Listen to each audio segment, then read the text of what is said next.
Hello my dear friends, GPAT division classes में आपका स्वागत है। आज इस वीडियो में हम देखेंगे फिजिकल फार्मास्यूटिक्स का पार्ट 2, जिसमें कि जो टॉपिक्स है वो रोटेटिंग ड्रम मेथड है। अब ये रोटेटिंग ड्रम मेथड जो है होता क्या है, तो इसका डिफिनेशन है: the rotating drum techniques allow automated measurements of the dynamic by tracking the powder's interface during rotation in the absence of compressive load. Second है, the technique is capable of measuring the variable of the powder interface throughout various rotation speeds, termed as cohesive index. अब इसके आगे आते हैं तो material आता है। Material जो है वो ड्राई पाउडर होगा, ग्रेनुअल्स होगा, फेरेबल प्रोडक्ट होगा।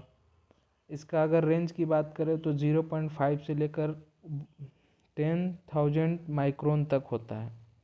इस मेथड जो है ये this method is suitable to determine the distribution of particle of respirable और इनहेलेबल साइज। अगर इसका प्रॉपर्टीज़ की बात करें, the properties of drug that are affected by the particle size and particle size distribution. Affect करता है particle size को, particle size distribution को। तो कौन कौन सा है? Surface area, density, porosity and compressibility. Third, angle of repose and flow property. Fourth, bulkiness and packaging criteria. Fifth, hygroscopy, electrostatic charge. Next, surface area क्या होता है? Surface area, as the particle size decreases the surface area of particle increases। मतलब कि as the particle size decreases the surface area of the particle increases। Particle decrease हो रहा है, फिर surface area का पार्टिकल जो है वो इंक्रीज होगा। Surface area is important for the drug absorption, dissolution, solubility and bioavailability. Surface area जो है उसका इम्पोर्टेंट जो है वो ड्रग एब्जॉर्प्शन करता है, डिसोल्यूशन करता है, सॉल्युबिलिटी होता है एंड बायोअवेलेबिलिटी होता है। The particle size and surface area of drug expose to the medium can affected actually solubility. ठीक है, एस इक्वल टू होता है solubility of small size, S O मतलब होता है solubility of large particle, Y मतलब होता है सरफेस टेंशन, बी मतलब होता है मोलर वॉल्यूम, आर मतलब गैस वॉल्यूम, टी मतलब एब्सोल्यूट टेम्परेचर, आर मतलब radius of small particles. The equation is used to estimate the decrease in particle size required to increase in solubility. इस equation को जो है यूज करके decrease in particle size required में to increase in solubility हो सकता है, increase हो सकता है। नेक्स्ट करते हैं। नेक्स्ट में नॉयल्स व्हिटनी इक्वेशन जो है वो C/dt equal to KS CS minus CF। dC/dt equal to होता है रेट ऑफ डिसोल्यूशन, के होता है डिसोल्यूशन रेट कांस्टेंट, S जो है सरफेस एरिया, CS जो होता है concentration of drug in immediate proximity of dissolution particle, that is solubility of drugs। CF जो होता है concentration of drug in bulk fluid। Next, surface area determination. First होता है इसमें adsorption method. Amount of gas, यानी कि कौन कौन सा, नाइट्रोजन और आर्गन गैस, ये दो गैस हैं, और liquid solid that is adsorbed into sample of powder to form a monolayer is directed the function of surface area। Quantasorb instrument is used. इसमें जो है क्वांटासॉर्ब एक इंस्ट्रूमेंट है, उसको हम यूज करेंगे एडजॉर्प्शन मेथड में। सेकेंड मेथड जो है एयर परमिएबिलिटी मेथड है। एयर परमिएबिलिटी मेथड जो होता है the rate of at which gas और liquid permeates a bed of powder is circulated. Resistance to flow of a fluid through a plug of compact powder is the surface area of powder. ठीक है, next करते हैं. Next porosity आता है. Porosity में बहुत सारी चीज़ें, जैसे में एक ट्रू वॉल्यूम जो है volume of powder itself. Granule volume में है volume of powder itself plus the volume of intra particle space. Bulk volume जो होता है volume of powder itself plus the volume of intra particles space या pores plus volume is inter particle space यानी कि wides. Wide volume जो होता है VYV. Bulk volume यानी कि VV माइनस ट्रू वॉल्यूम, तो हमारा क्या निकल जाएगा वाइड वॉल्यूम. ठीक है. Porosity that is called, porosity जो होता है उसका डिनोटेड जो है वो E है. ये VV जो होता है वो वाइड वॉल्यूम होता है. वाइड वॉल्यूम बाई VB यानी कि wide bulk volume equal to VB यानी कि wide bulk volume minus VT यानी कि true volume divided by VB. Next, types of density. कितने टाइप्स के डेंसिटी हैं. ट्रू डेंसिटी, हीलियम साइकोमीटर जो होता है इसको porous solute. Liquid displacement non porous solute होता है. ठीक है. इसका जो होता है ट्रू वॉल्यूम का AM/VT. ग्रेनुलर डेंसिटी जो होता है मरकरी डिस्प्लेसमेंट मेथड, इसका होता है AM/VG. बल्क डेंसिटी जो होता है graduated cylinder method based on tapping the powder from 1 inch height thrice in 2-minute interval. इसका जो होता है AM/VB. अब VT VG VB कहाँ से रहा है, तो VT मीन्स हो गया वॉल्यूम यानी कि वो ट्रू डेंसिटी जो होता है वॉल्यूम ट्रू डेंसिटी. VG मतलब volume granules density. Bulk density जो होता है VB मतलब bulk density. Next, bulkiness and packaging. Bulkiness and packaging में क्या क्या है. As the particle size the bulkiness decreases. As the particle size increases the bulkiness is decreases. अगर bulkiness particle size जो इंक्रीज हो रहा है तो बल्किनेस क्या है डिक्रीजेज हो जाएगा. It is reciprocal of bulk density. Uniformity of powder blend is important. If not, then a smaller particle takes place in a space between larger particles that decrease bulkiness. Bulk property also important for packing criteria for powder. Next, powder flow property measurement.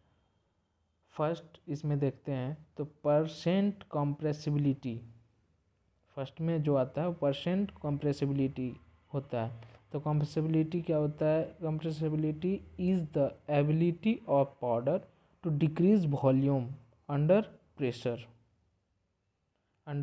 से compressibility is measure that is obtained from density determinations. अगर percent compressibility की बात करें तो equal to tapped bulk density, poured और untapped और aerated bulk density by tapped bulk density.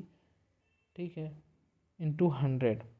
Compressibility measured gives idea about flow property of the granules as per Carr's index which is also follows. Cars index नीचे दिया हुआ है. Cars index यानी कि percentage compressibility अगर बात करें, और फ्लो डिस्क्रिप्शन भी दिया हुआ है। तो 5 से लेके 15 तक एक्सीलेंट फ्री फ्लोइंग ग्रेनुअल्स होता है, और 12 से लेकर 16 तक good free flowing powder granules होता है। 18 से लेकर 21 तक फेयर पाउडर ग्रेनुअल्स में आता है। 23 से 28 तक जो होता है वो पुअर वेरी फ्लूइड पाउडर्स आता है। 28 से 35 तक पुअर फ्लूइड कोहेसिव पाउडर आता है। 35 से 38 तक वेरी पुअर फ्लूइड कोहेसिव आता है, और 40 जो है एक्सट्रीमली पुअर कोहेसिव पाउडर आता है। Next, Hausner ratio. जो हॉसनर रेशियो है क्या है? It is the very important parameter. ये क्या है? पैरामीटर है, बहुत important. To be measured since, measured करता है since it affect the mass of uniformity of the dose. It is usually predicted from Hausner ratio and angle of repose measurement. Hausner ratio equal to tap density by bulk density. Hausner ratio जो होता है वो क्या होता है? Equal to tap density by bulk density. Hausner ratio जो होता है वो देखिए लेस देन 1.25 में क्या होता है? गुड फ्लो होता है, और 1.25 से लेके 1.5 तक मॉडरेट होता है। ठीक है, मोर देन 1.5 से अगर करते हैं तो पुअर फ्लो होता है। ठीक है, अच्छे से फ्लो नहीं होता है। और 1.25 से 1.5 तक मॉडरेट होगा, और 1.25 से गुड फ्लो होगा। ठीक है, देन नोट्स थोड़ा देख लेते हैं। Key points about density, density के बारे में की पॉइंट्स है ये। तो light powder means low bulk density और लार्ज बल्क वॉल्यूम। ठीक है, light powder means low bulk density और large bulk volume. Heavy powder means high bulk density और low bulk volume. True density equal to और greater than granule density greater than bulk density. That's it. Next, angle of repose. अगर हम angle of repose की बात करें तो angle of repose is the maximum angle between the surface of the peel of powder and horizontal plane. It is usually determined by the fixed funnel method and is the measure of the flowability of powder granules. अच्छा, इसका जो होता है वो measurement method जो होता है इसमें 3 होता है। Rotating cylinder method, titled tilted tilted box method, third fixed cone method. Relation between angle of repose and type of flow and type of powders. Angle of repose क्या होता है? इसमें टाइप ऑफ फ्लो कितना होता है, कैसा होता है, और टाइप ऑफ पाउडर ये कैसा होता है। एंगल ऑफ रिपोज जो होता है वो ग्रेटर देन 25 जो है वो एक्सीलेंट हो जाता है टाइप ऑफ फ्लो में। अगर टाइप ऑफ पाउडर की बात करें तो नॉन कोहेसिव होता है। 25 से 30 के बीच में एंगल ऑफ रिपोज अगर रहेगा तो इसका फ्लोबिलिटी जो होता है वो गुड होता है। ठीक है, 30 to 40 अगर एंगल ऑफ रिपोज होता है तो इसका टाइप ऑफ फ्लो जो होता है वो पैसेबल होता है, और ये 40 जो होता है ये type of flow very poor होता है, और इसका वेरी कोहेसिव होता है। टाइप ऑफ पाउडर जो होता है वेरी कोहेसिव होता है। ग्रेड्स ऑफ पाउडर, अब किस किस ग्रेड में होता है? ग्रेड ऑफ पाउडर की अगर बात करें तो course, moderately course, moderately fine, fine powder, very fine, micro fine, और सुपर फाइन। अगर कोर्स पाउडर की बात करें तो सीब में अगर सीब का जो है वो 10 है। ठीक है, कोर्स की बात करें तो सीब जो होता है वो 10 से पास होता है, और सीब थ्रू और पास जो नहीं होता 44 होता है, रिलेटिव में 1 होता है इसका। मॉडरेट जो होता है 22, मॉडरेट कोर्स जो होता है 22 होता है पासिंग में, मॉडरेटली 44 होता है, फाइन में 85% होगा, 85 होगा, वेरी फाइन में 90%, 120 से लेकर 90, जो 90% पास थ्रू 350 मेस से होगा। सुपर फाइन जो होता है 90% पास थ्रू 10 माइक्रोमीटर से होगा। Next, factor affecting flowability. Factor affecting flowability, इसमें क्या क्या है? Particle size and particle size distribution. Particle size and particle size distribution, addition of a small particles to larger particle which fill the void space, reduce interparticles cohesive force and reduce surface rigidity and acts as lubricants. Presence of particles of size smaller than 10 micron gives stickiness to materials. ठीक है, stickiness होगा, चिपचिपा होता है। ठीक है, particle shape and surface roughness, इसके बारे में जानते हैं। Spherical shape is the best shape which gives the maximum flow rate. Second, irregular shape of particle in material cause the breeding in hopper. Third, roughness on the surface can cause mechanically hindrance to the flow of materials.